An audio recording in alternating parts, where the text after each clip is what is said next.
Di video ini, aku akan membahas beberapa fitur penting di Microsoft Word yang sering digunakan dalam pembuatan dokumen supaya terlihat lebih rapi dan profesional. Nah, di sini aku sudah menyiapkan beberapa soal yang bakal aku pakai untuk menjelaskan fitur-fiturnya. Jadi nanti kita langsung praktik sambil belajar bersama ya, supaya lebih gampang dipahami. Oke, langsung aja kita mulai dari yang pertama. Oke teman-teman, jadi yang pertama pastinya kita buka dulu aplikasi ini.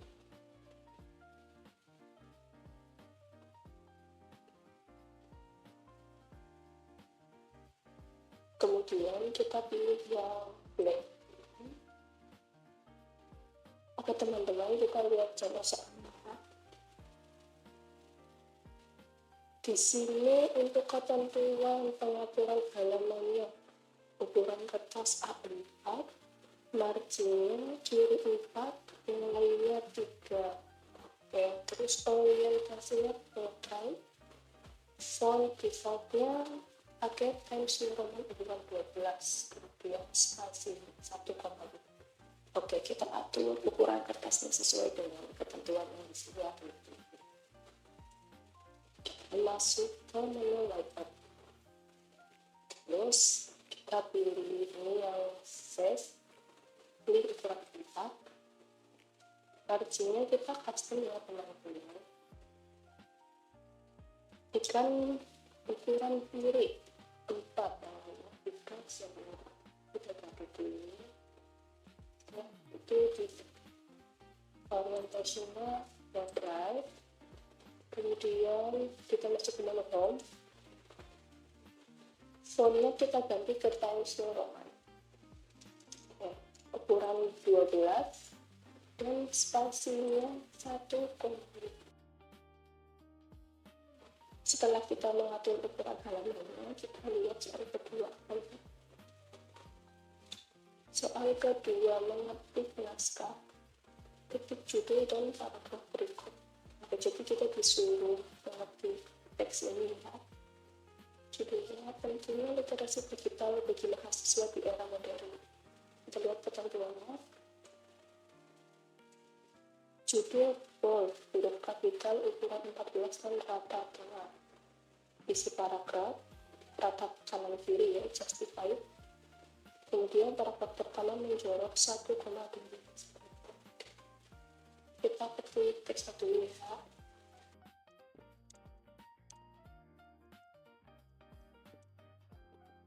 Jadi buat teman-teman yang belum tahu, ini kan masih pakai huruf kecil ya.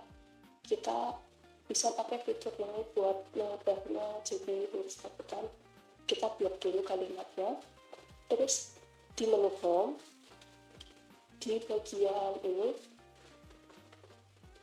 kita bisa ubah kalimat tersebut menjadi huruf kapital.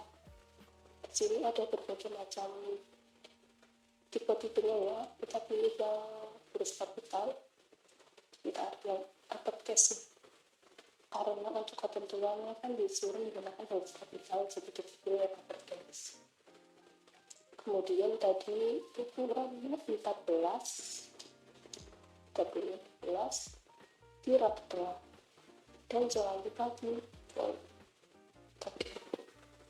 Sekarang kita ketik bagian isi. Ini langsung diratakan begini aja ya. Jangan lupa sebelum menulis isinya kita atur lagi settingan tulisannya ini di ukuran 12 dan boldnya kita matiin dulu.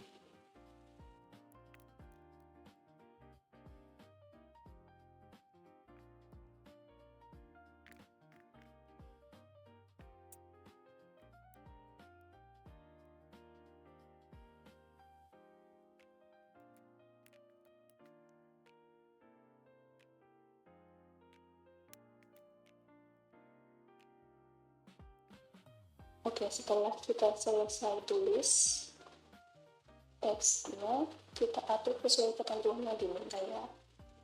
Kemudian ini paragraf pertama menjorok 1,25 cm. Kita letakkan kursornya di sini. Kemudian ketentuan selanjutnya ini format karakter dan paragraf. Pada pada paragraf yang sudah diketik, ubah kata literasi digital menjadi bold, ubah kata mahasiswa menjadi italic, dan ubah kata kompetensi utama menjadi underline ya teman-teman, tapi ini masih kurang, nggak ketulis. Kita ubah literasi digital menjadi bold, kemudian kita ubah mahasiswa menjadi italic, dan kompetensi utama menjadi underline. Nah, sampai di sini kita sudah bahas pengaturan bahasa dan format teks di Microsoft Word. Selanjutnya, kita lanjut ke fitur lain yang juga sering dipakai dalam pembuatan dokumen. Oke, kita ke soal selanjutnya, teman-teman. Kita ke soal nomor 4 mengenai unit dan numbering. Kita buat dulu daftar yang diminta.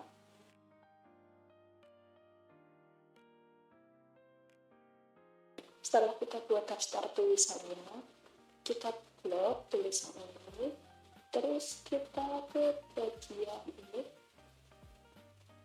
kita pilih yang bulat. Ini kita bisa atur ya teman-teman, letaknya mau di sebelah mana, kita pakai ini buat geser. Kita blok, terus kita pilih yang numbering. Kita pilih yang tipe ini. Nah, ini kita sesuaikan lagi aja sama dia. Oke. Soal yang nomor 4 sudah selesai ya teman-teman. Terus kita lanjut ke soal berikutnya. Soal yang kelima, soal tentang tabel. Kita harus buat tabel dengan ketentuan 4 kolom dan 5 baris. Kita buat dulu tabelnya. Untuk membuat tabel, kita masuk ke menu insert. Kemudian di sini ada table, kita klik. Nah, ini kita bisa sesuaikan sesuai yang kita mau. Di ketentuan tadi 4 kolom 5 baris. Kolom itu yang ke samping ini ya teman-teman. Ini namanya kolom. Kalau baris itu yang ke bawah. Karena tadi ketentuannya 4 kolom, jadi yang ke samping ini 4 kotak, yang ke bawahnya 5. Kayak gini ya. Kita klik. Nah, di sini udah muncul tabelnya.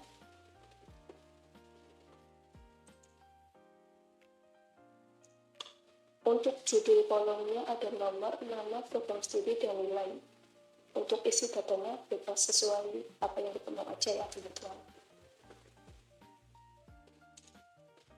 Ini bisa. Ini kita isi nama,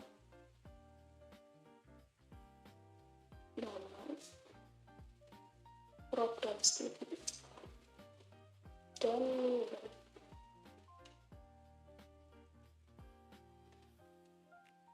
Untuk ketentuannya yaitu judul kolom di bold dan di rata tengah, kemudian menggunakan alborter ya, terus warnai baris judul dengan abu-abu muda. Kita buat aja ini judul kolom di bold dan di rata tengah. Untuk mewarnai baris, kita pilih ini shading, kita warnai menggunakan abu-abu muda. Oke, sudah jadi, tinggal kita isi aja. Ini kita isi bebas.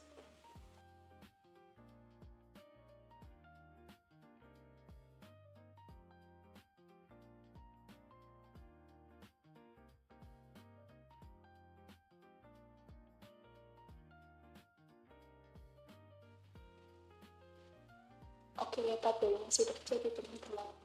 Kita lanjut ke soal berikutnya. Soal ke-6, menyisipkan gambar. Sisipkan satu gambar yang relevan dengan tema pendidikan atau komputer. Ketentuannya, ukuran gambar disesuaikan agar rapi. Kemudian isi gambar rata tengah. Beri caption gambar 1 titik ilustrasi literasi digital. Oke. Untuk menyisipkan gambar, kita masih menggunakan menu insert. Pilih ini pixel, pilih yang this device. Kebetulan aku udah menyimpan gambarnya ya, jadi kita bakal pakai gambar itu aja. Untuk ukurannya disesuaikan biar rapi.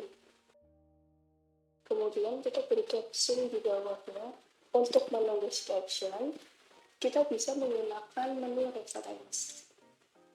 Kemudian kita pilih insert caption. Nah, di sini labelnya ada berbagai macam label. Kita bisa pilih sesuai dengan ketampilan yang diminta ya.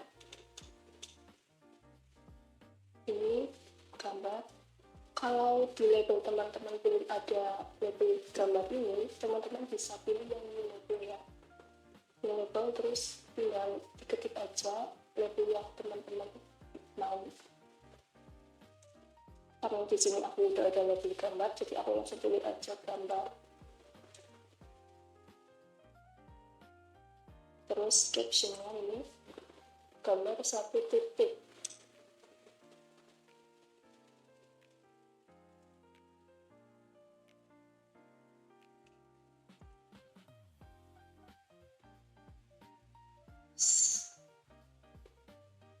Setelah kita ketik captionnya, kita klik OK. Ini disesuaikan aja ya teman-teman sama proses.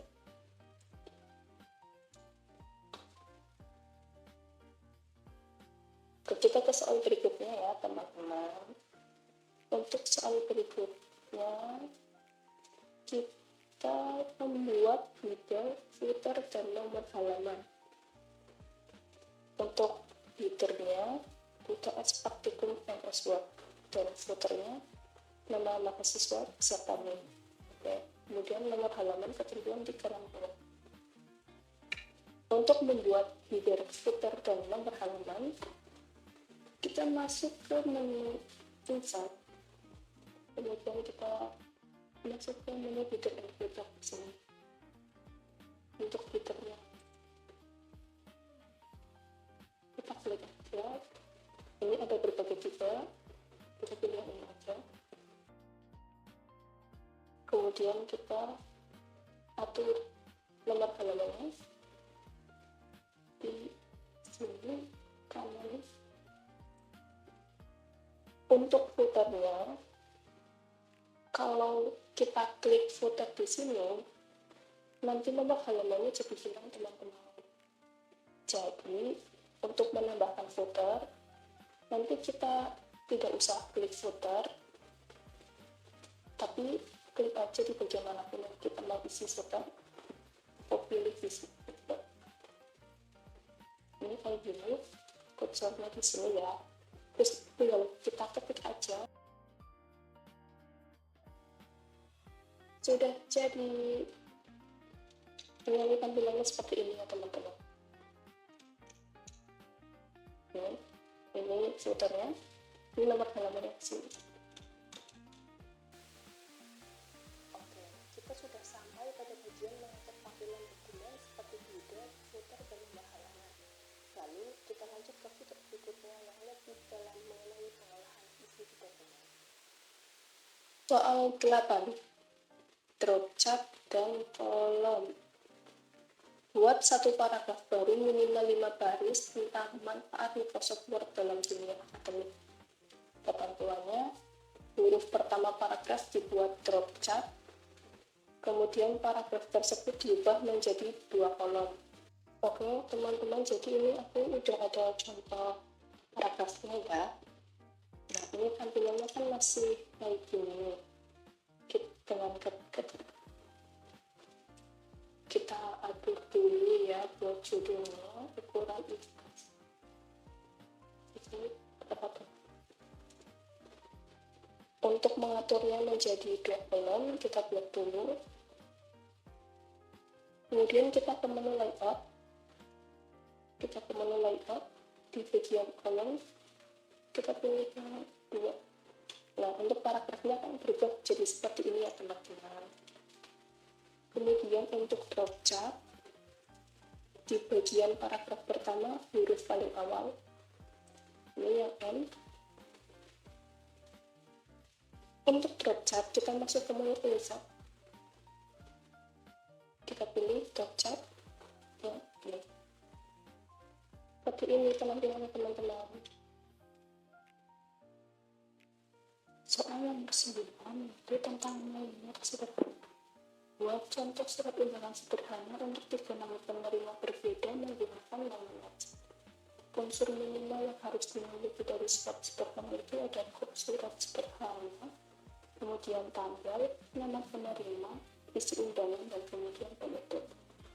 Oke, jadi untuk soal nomor 9 ini kita buat surat terlebih dahulu.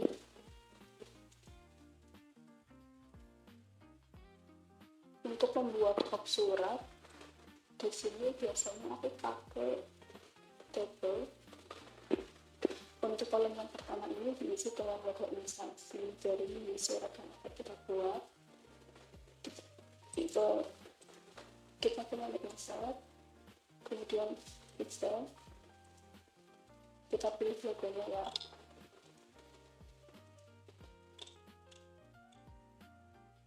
Sini pakai logo SMK ini. Untuk ukurannya disesuaikan aja.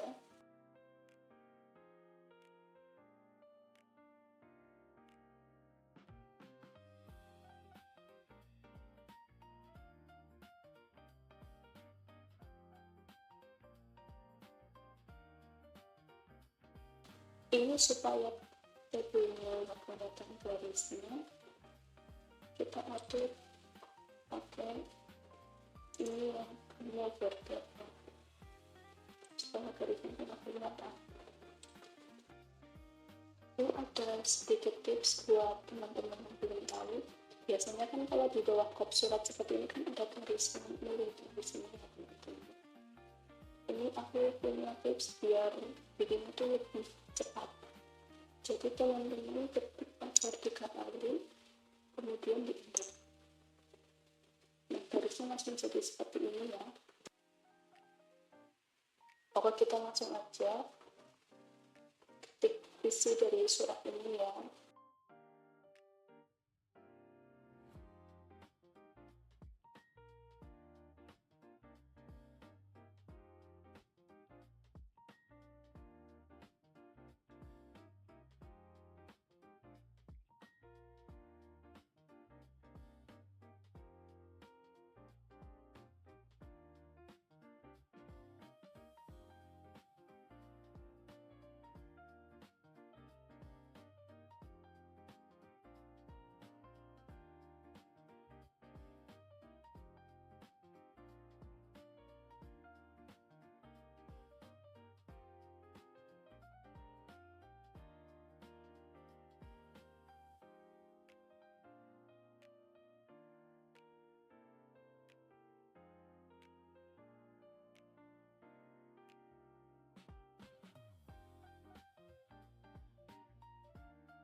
Oke, jadi ini suratnya udah jadi ya teman-teman. Untuk menggunakan my merge-nya, kita menggunakan my link. Kita masuk ke menu my link ini. Kemudian kita select recipient. Sebelumnya aku udah buat daftar nama-namanya dulu ya. Jadi ini aku tinggal masukin aja ke sini.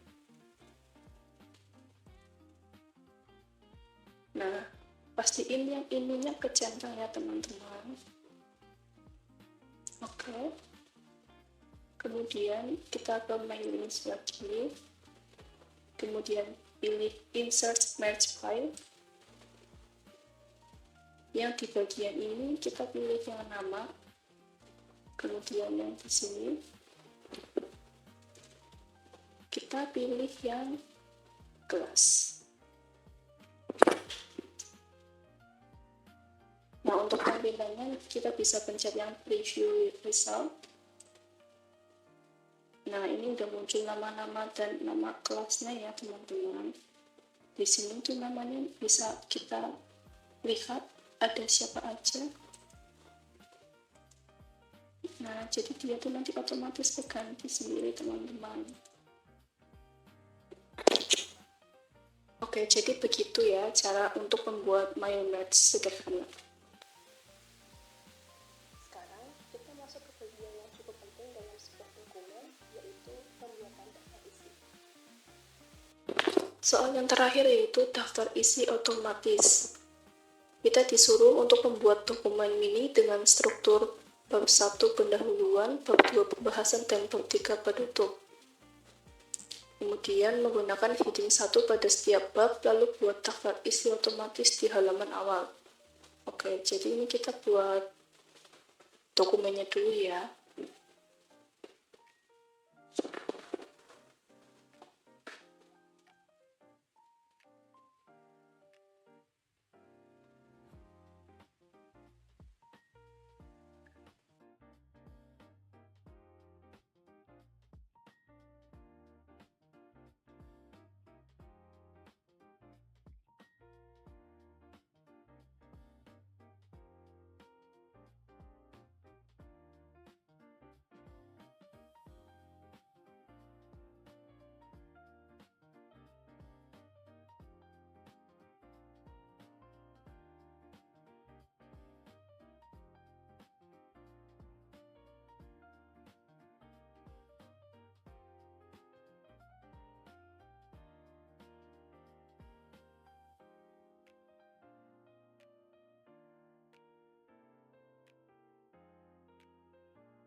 Nah, jadi teman-teman, biasanya kan untuk daftar isi itu terletak setelah bagian kata pengantar, yaitu di sini. Karena di sini daftar isinya disuruh menggunakan daftar isi otomatis. Jadi di sini aku bakal insert dulu untuk daftar isi otomatisnya, yaitu kita ke menu reference. Di sini ada table of content. Kita pilih ini, kita klik ini.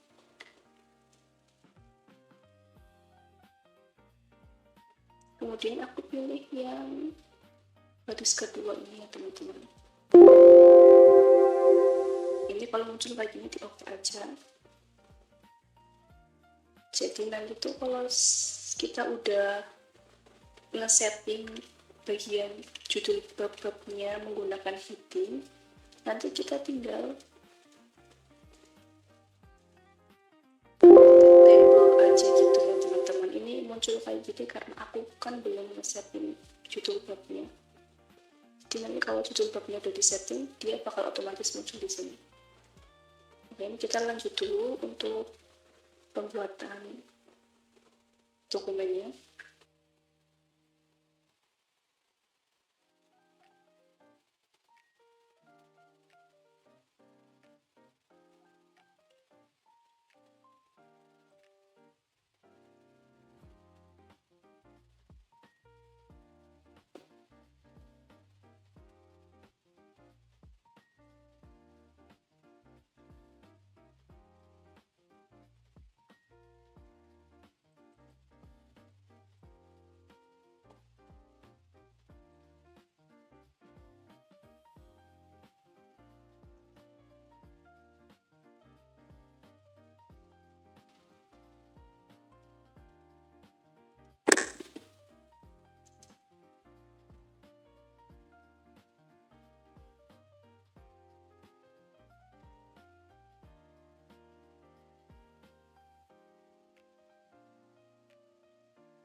Ini kita coba setting untuk bab satunya ya teman-teman.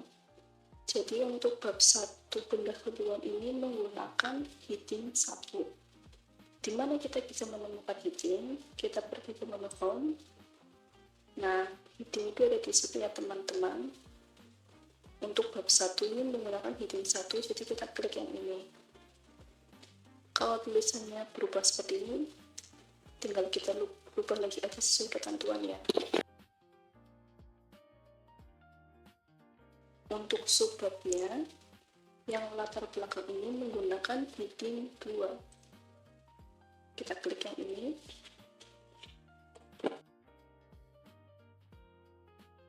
Nah, ini juga menggunakan heading 2 ya teman-teman.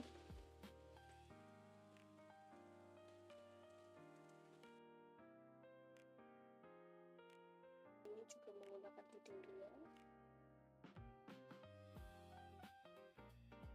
Kita bisa lihat ini di bagian ini. Kita update tabelnya. Nah, muncul sendiri seperti ini teman-teman, otomatis muncul di sini ya.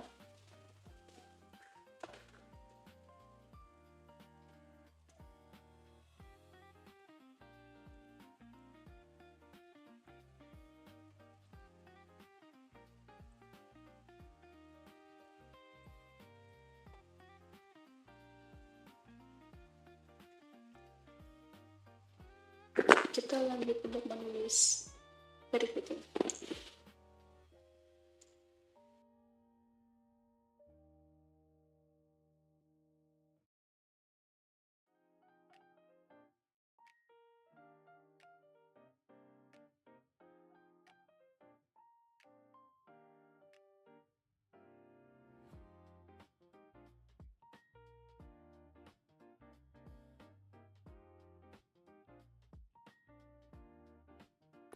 Kita heading lagi ya untuk bagian bab 2 ini ya teman-teman. Kita ulangi cara seperti yang pada bab 1 tadi.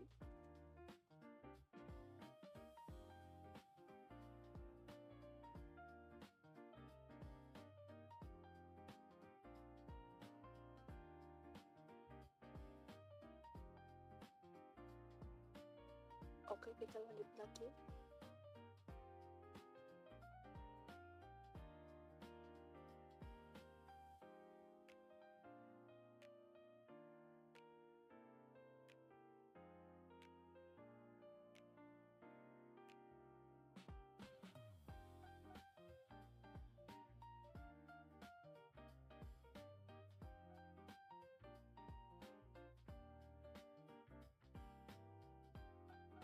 Oke, untuk bab 3-nya kita heading dulu ya.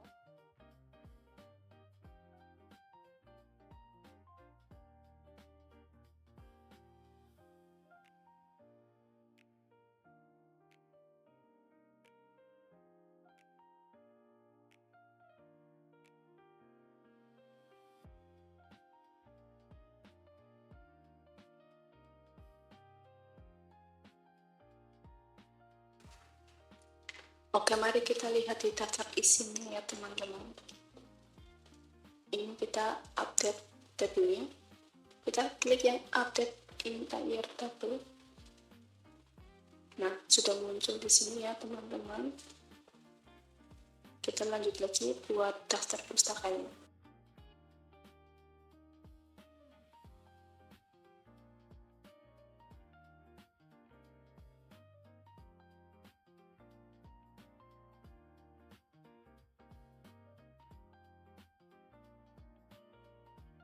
Oke teman-teman, sudah selesai untuk membuat daftar isi otomatisnya.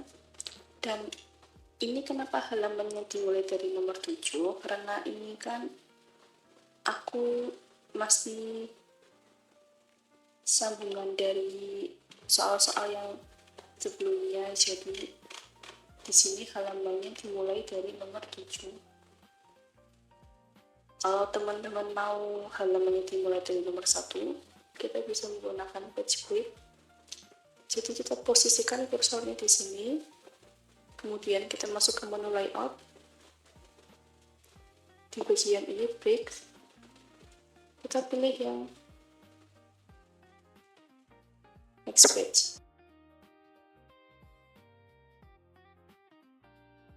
Kemudian kita insert lagi untuk halaman barunya.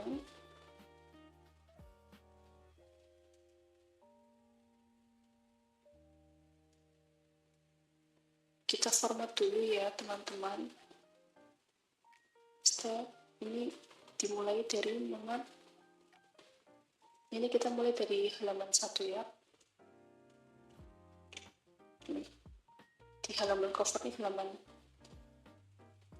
1, biasanya pakainya 1 Romawi. Jadi ini kita nomor formatnya kita ganti dulu pakai angka Romawi seperti ini. Dan untuk halaman cover biasanya kan halamannya tidak terlihat, jadi kita bisa menggunakan fitur ini, different perspective. Kita centang, jadi halaman di nomor 1 ini tidak akan terlihat ya teman-teman, tapi tetap akan terhitung. Di sini nomor 2, 3. Kemudian untuk bagian bab 1 pendahuluan biasanya menggunakan nomor halaman yang angka normal, bukan angka Romawi. Jadi ini untuk halaman bab 1 pendahuluan kita juga menggunakan next page ya. Kita posisikan kursornya di halaman sebelumnya.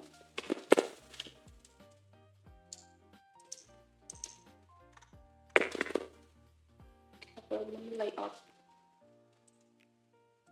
seperti ini. Kemudian kita format lagi untuk halaman di bab 1 pendahuluan ini supaya menjadi halaman nomor 1, bukan angka Romawi.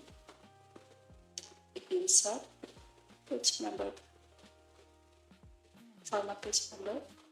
Di sini diganti dulu jadi nomor 1, 2, 3. Terus ini dimulai dari nomor 1, kita klik OK. Kemudian ini kita insert dulu.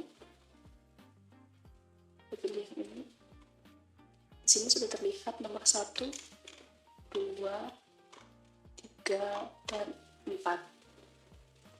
Maka nanti untuk daftar isinya pun akan berubah teman-teman. Kita update lagi ya. Sudah berubah menjadi nomor 1.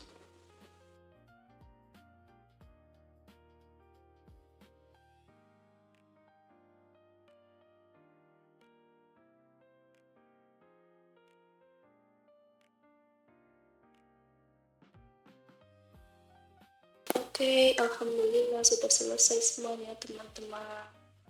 10 soal sudah kita selesaikan semua.